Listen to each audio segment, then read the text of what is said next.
The Meaning of Birds, a Bosco podcast.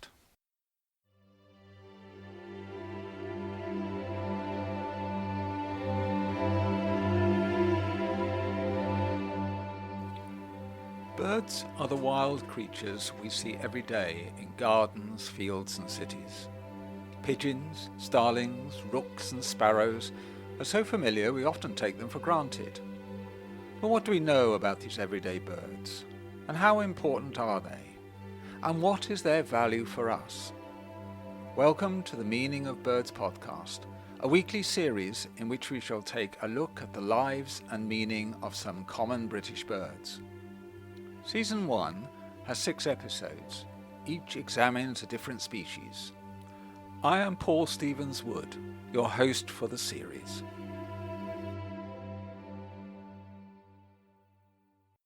Episode 1. The Sparrow.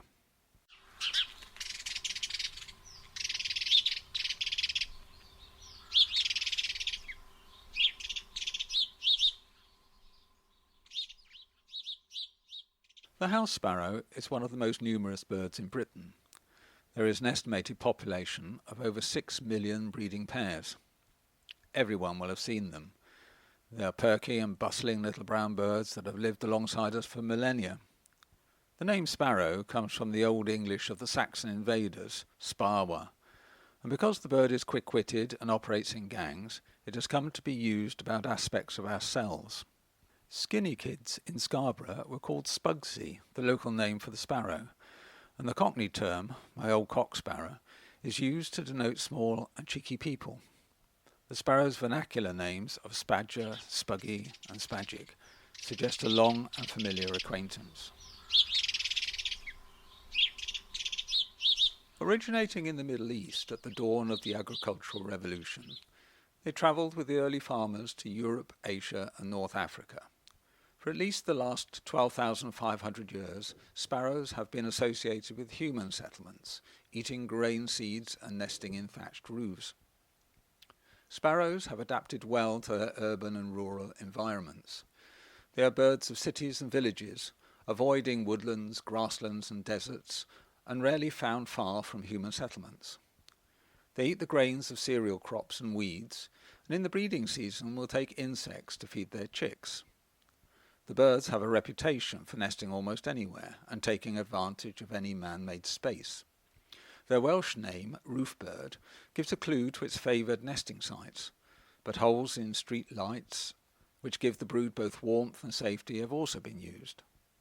Some extraordinary habitats have been recorded. The 80th floor of the Empire State Building in New York and 2,000 foot down the Frinckley Colliery in Yorkshire are perhaps the most extreme.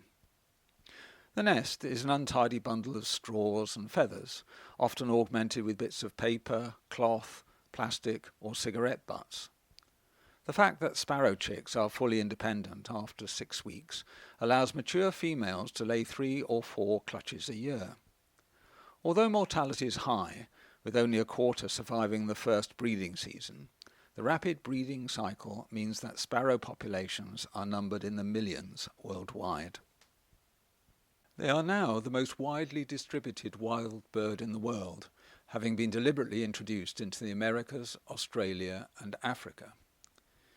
In the United States, the first batch of 50 sparrows were introduced by the Brooklyn Institute to control an infestation of the linden moth. This was followed by other importations in Salt Lake City and San Francisco in the 1870s, perhaps for more sentimental reasons by homesick immigrants. By the 1940s, there was an estimated population of 150 million house sparrows in the USA.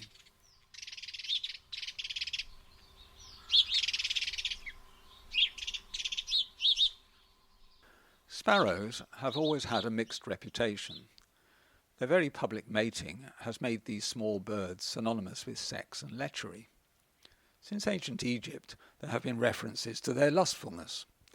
There is an Egyptian hieroglyph meaning lecherous, and in classical times the sparrows were sacred to the Greek Aphrodite and the Roman Venus. Roman courtesans were reputed to keep hand-reared sparrows as a mark of their profession. Both Chaucer and Shakespeare use sparrows as literary devices to suggest debauchery.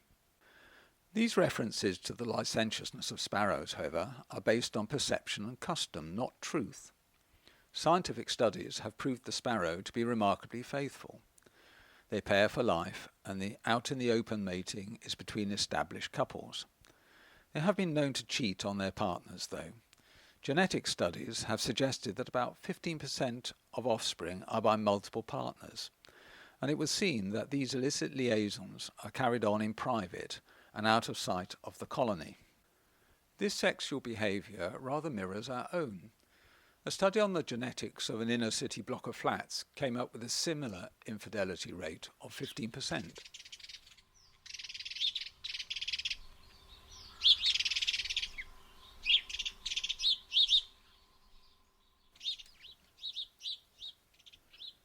The sparrow's carnal image may be largely fictional, not so their status as pests.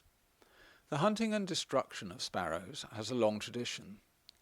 In the United States, the sparrow's aggressive nesting, where they take and occupy any suitable space, including the eviction of other birds from their nests, has led to cause for their control. The bluebird, much loved for its song and brilliant flashes of colour, has suffered, though the sparrow is unprotected there against culling. American sparrows are an alien species there, but in Britain the sparrow has also been energetically shot and trapped, both as pest control and for food. For thousands of years, sparrow pie has been a traditional dish. Its meat was considered full and flavoursome, and imbued with the powers of sexual arousal.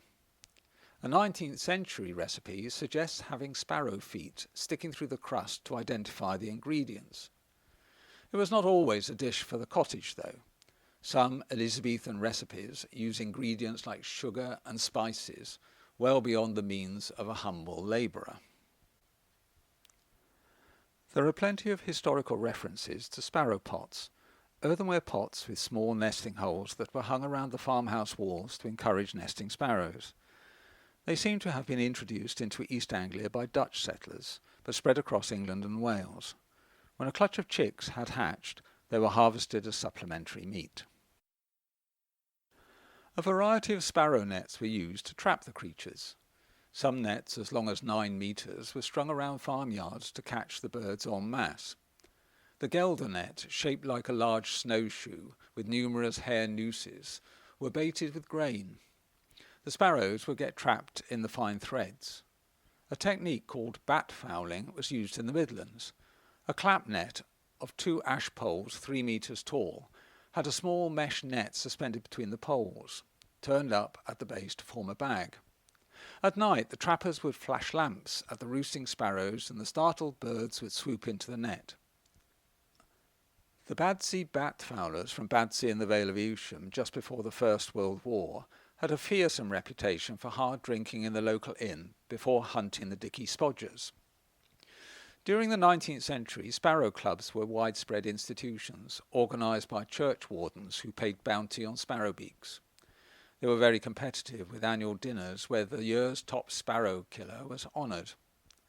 The motivation was pest control, and during the First World War there were appeals for people to kill sparrows to protect the crops. The appeals were repeated during World War II. Surprisingly, sparrows have also been sporting birds. In the 1820s and 30s, the English game laws were changed to restrict shooting rights to the upper classes. The working classes had to pursue other forms of legal hunting. For the miners in the northeast, the innkeepers organised shooting matches against sparrows. Prizes of watches, clocks, or firkins of ale were offered. The practice of shooting sparrows was eventually banned in 1921, and during the parliamentary debate it was estimated 500,000 sparrows were shot every year.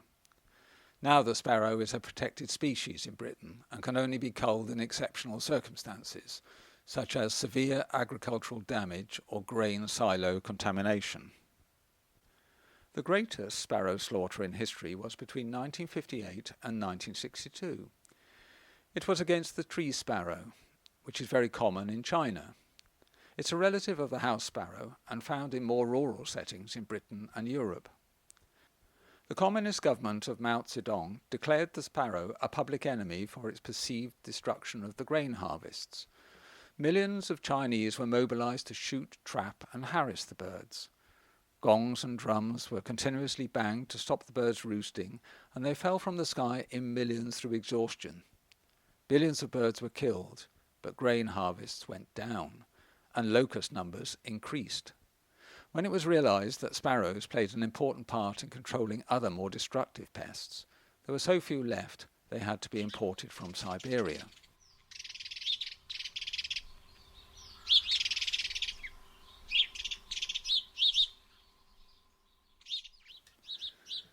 But even in the past, sparrows have had their defenders.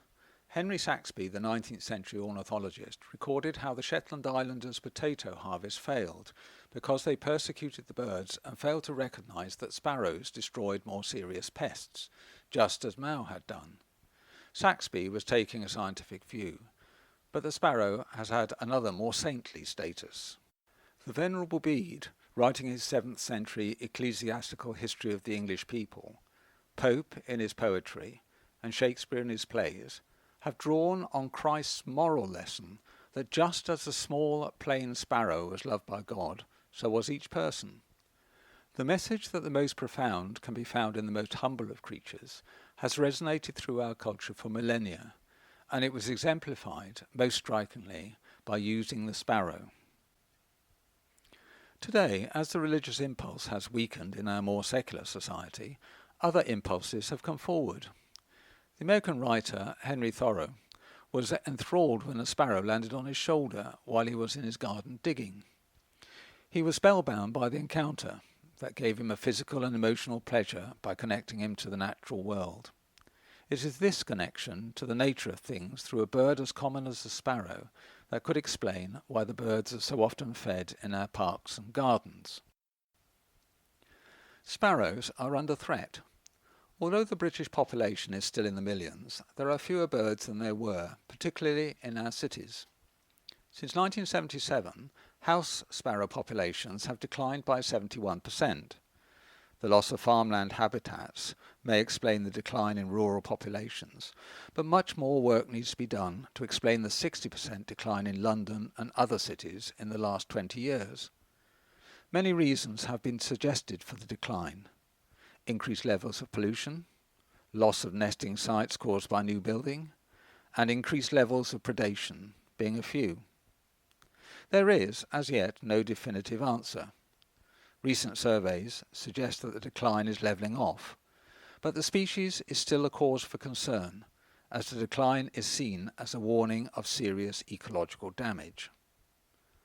Is the house sparrow the equivalent of the miner's canary? Let's hope that science provides answers, and that conservation strategies will be developed locally and nationally to enhance the welfare of sparrows. It will be a loss to the quality of life if a species, once so numerous in Britain, is diminished. These sharp-eyed, quick-witted, bold, pugnacious, perky and bustling little birds need to be given more attention.